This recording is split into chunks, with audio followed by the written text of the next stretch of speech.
So I guess we have Mars on the move now and changing signs. What does that mean? Mars, the planet of ego-oriented projection, is moving from the sign of Aries, where it's been for the last 6 weeks, into the earthy sign of Taurus. And wherever Mars changes signs, it's where you're going to put forth some kind of effort to bring something to a successful climax. So I thought, of course, I would tell everybody where they can expect that to happen. For Aries, it's going to be in their second house of real estate and property and money. And this is the kind of thing where, to Aries, I say sometimes you have to spend money in order to make money, whether it's improving a piece of property to get it ready to be sold or investing in a business. But you're going to be spending money. But the upshot is you're going to end up making money as a result of it by the time the 6 weeks is over. For Taurus, Mars is going into their sign, and they've really had they've just been dragging the last 6 weeks or so. They were out of energy, no vitality, didn't feel like doing anything. Well, Mars entering their sign fires them up, and it's the best new start for them in 22 months. So they'll be impassioned and doing something that's an extension of their ego, which is a very cool thing. I think those are always more fun than anything else. For Gemini, Mars is in their 12th house, and they really need to take a step back. They need to look around and see what they've done over the last 22 months or so, decide what worked, what didn't work, and what left.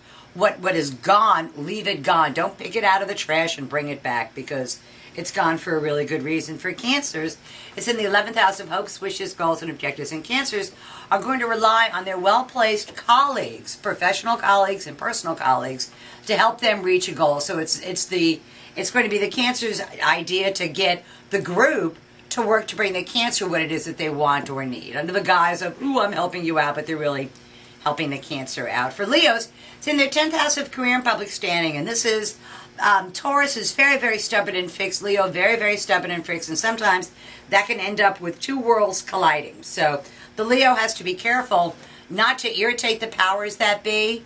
I mean, it's one thing to stand your ground, it's another thing to go after your boss. So I suggest stand your ground, but don't go after your boss. Yeah.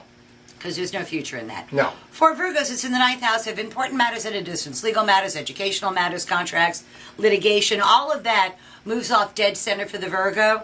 And they can also, whatever it is that they're putting together is going to require some sort of contract. And they want to be able to reach a broader audience one way or the other with it. So they ought to be pretty successful with launching new ventures. For Libra, it's in their 8th house of other people's money, and I hate to say this to Nikki and Andrew, but you're just going to be spending a ton of money on unanticipated expenses, stuff that you didn't know you were going to have to repair. So if your car has been limping along and you need to do something about it, you need to act on it right away. Don't wait for your check engine light to start blinking. Okay. It's on, deal with it right away. For Scorpios, it is in their 7th house of partners, and Scorpios have kind of acted with impunity the last couple of months or so.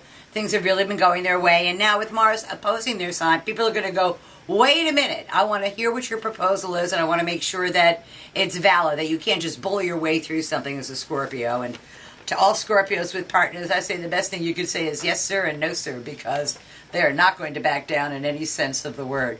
For Sagittarians, two things going on. There are changes going on in their work.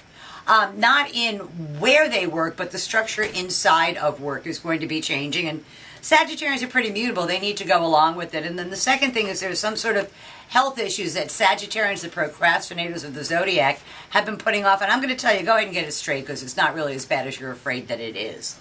For Capricorns, 5th house of love affairs, children, sports, amusements, pleasures, fun things. If Capricorns wanted to get pregnant, this was the time to do it. And if they don't want to get pregnant, they need to be proactive, because it's a very fertile time for creating new things that will end up taking a life of their own, whether they're creations, children of your mind or children of your body. So it's a very fertile time for Capricorns. For Aquarians, it's in their 4th house of home and foundations. And Aquarians want to tear down walls. They want to knock things out. They want to refurbish. They're taking spring cleaning really to heart. And they want to straighten out their home and make their home solid and deal with something that they, again, have been procrastinating dealing with. And then for Pisces, the last sign, the 3rd house of their day-to-day living. So the pace of their living is about to pick up to warp speed. They're going to start new projects or start new ventures or add something to their daily schedule that they're really going to have to work hard to stay ahead of the power curve. And I suggest you do the research yourself instead of taking somebody else's word for it before you get involved in something. So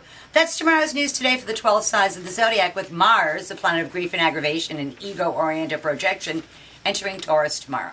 See you next week. Always a pleasure.